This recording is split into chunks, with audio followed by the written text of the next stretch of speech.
Kia ora everyone, I'm Aidan. And I am Josh. And we are university students, well moved on from high school, which means we have a little bit of knowledge we kind of want to share with you. We know many of you might be heading off to university soon and making the important decision of what major you want to pursue at university. So we've got a couple of our biased opinions on these majors to discourage your dreams. Let's roll it. All right, so right here we have our tier list. And we have all these pictures to represent different majors. What is a major, Josh? A major is something you can study as part of your degree. So you might be in a Bachelor of Arts, Bachelor of Commerce, and then you can specialize in one area. So you might major in anthropology, for example. Or being an idiot like Josh. So right here we've got our tier list, and it goes from S to F, S being the absolute best, class S, and then A, B, C, which are all sort of passing grades, and then F is a fail. Boo, in our opinion, of course. So let's get started with our tier list. What's our first major, Josh? Our first major today is architecture, starting off with something a bit arty. Architecture, you know, I think it's pretty important for society. We've got like buildings are pretty nice. But it's hard. Like it's cutthroat, that thing. Yeah, I mean, particularly at the halls of residence at university, you'll often see the architecture students in the design rooms at like 3 a.m. in the morning in tears. So it's not for the faint of hearted, but I think it is a really rewarding degree and really cool. Well, I think that's like a solid A in my opinion. An A, yeah. Yeah, okay, cool. Maybe B for the lack of sleep. Yeah, I agree actually. Yeah, I'd probably put it down a little for some of those pressure reasons. Our next major is film, and I would like to dedicate this major to our cameraman, Jono, who's behind the camera. He's a film major. So if you're telling me that doing a film major lets you make high quality videos like StudyTime ones, do all the editing, do all the filming, organize when the people are supposed to be here, I think that's pretty S tier. What more could you ask, working with incredible people like Aidan and I? Wow, exactly right. Yeah, that's a kind of... Those are the opportunities that you don't get anywhere else except for a film degree. Top tier benefits, huh? Goodness me. And there's just a lot of passionate people in the degree. Like, I think you appreciate it. Like, people talk shit about it and say there's not many jobs or it's too cutthroat. But, you know, being around passionate people, that's what matters. Yeah, and if you like being snobbish with like your taste in films and then like disregarding people because they watch Marvel films, this is the degree for you.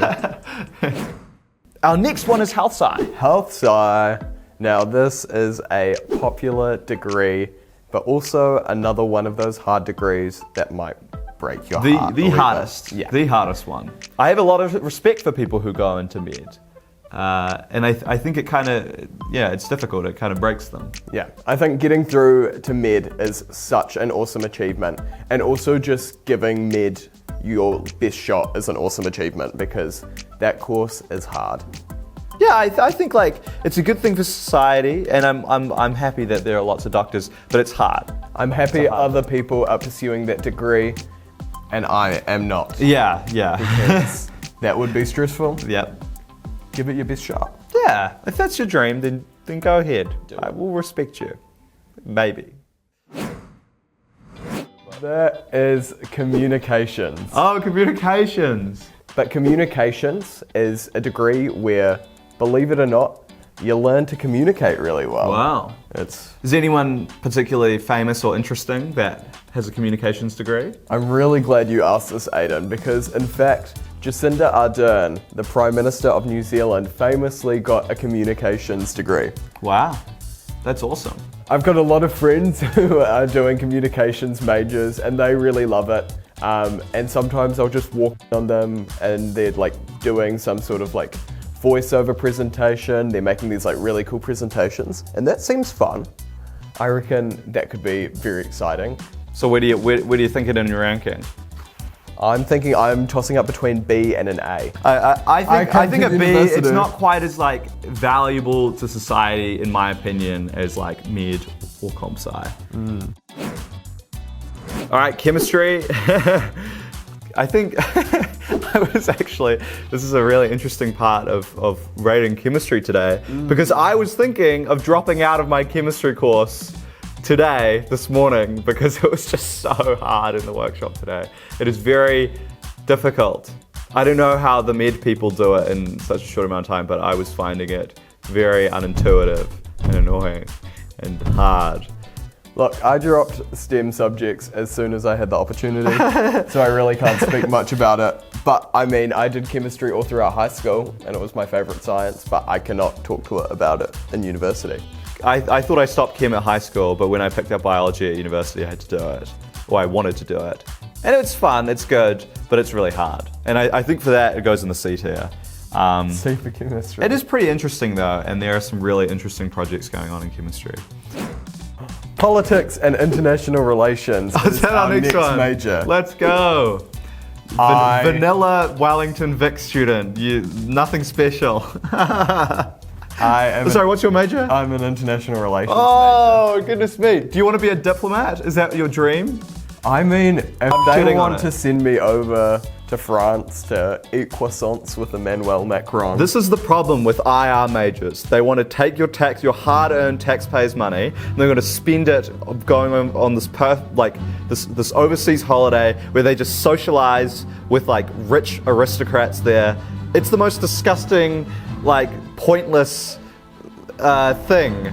And there's only a few of those jobs, and everyone at Vic who does IR wants them. Look, politics and international relations, there are lots of stereotypes about politics and international relations students, and a lot of them sometimes are true.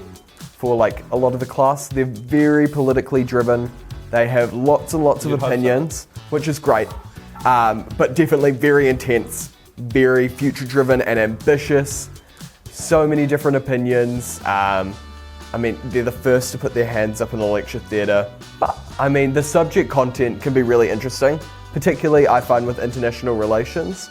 So maybe an A or a B tier just for the stereotype. I'm happy to compromise with a B tier. Yeah, let's do some compromise. Compromise is so important in politics, so maybe we should just put it at B. I think we got accounting in there. Accounting. I enjoy accounting. Yeah. That's what I'm gonna say. Accounting's hard. Accounting's tough. Yeah, but that's true. If that's something that you're passionate about, and those people do exist out there, I mean, go for it. Ensuring accountability in society is good as well. People. Yeah. So I reckon for that, it's a B tier. B tier, whoa. Yeah. Engineering. Oh, engineering. F tier. F tier. No further comment. Okay. Law, lucky last law. We don't have a law image with us today because I forgot to put one in, but I think that's fine because we get to save it till the end. I dropped out of law, and I think law is a massive waste of society's resources. I have been convinced, we talked about this, and I have been convinced if you're a smart kid like Josh here, you could do so much more for the world than work for a private law firm and argue things for companies. Even if it ensures some vague form of justice, what is your marginal contribution to law in New Zealand? I don't know. So for that reason, I think it's boring. Hey, go ahead, tell me why it's awesome. Cool. Well, what I would say in response to that is I think there's often a danger to conflate a law degree with the legal profession. And although lots of people will assume throughout your law journey that if you do a law degree, you'll end up as a lawyer, many people don't. Many people go in not wanting to. And also there are just so many opportunities that are opened with a law degree. Law degree is really good for teaching you a certain analytical way of thinking. Yeah. It makes you really concise and be able to challenge the way you think. And so I think it teaches really good thinking skills, which is great to have in any occupation, I think. And so, yes, I think lots of smart people go down and perhaps could be doing something other than a law degree, which Aidan might argue is better for the world or not. No, I genuinely do think that it's probably an A tier degree. Yeah, I'm pretty confident of that. I just found it boring. Don't be a dick. Yeah. This video was not meant to shatter your dreams, if you had them in the first place. We are, of course, very biased, as we said at the start. That's the first thing to know. Anything else? Well, second thing to note, make sure to do something at university that you feel will sustain you for those 3 years. Don't go in just looking for job opportunities. Do something that you're passionate about, because ultimately you'll come out on the other end feeling more content that you've done something you're really passionate about. Third of all, you can always change your university major. So don't feel like if you're going in, you'll be stuck with this major for the 3-year duration of university. Yeah, I've changed my major heaps. changed. I had a triple major in law, maths and economics last year, and now I'm just doing maths and biology, which is a lot, yeah.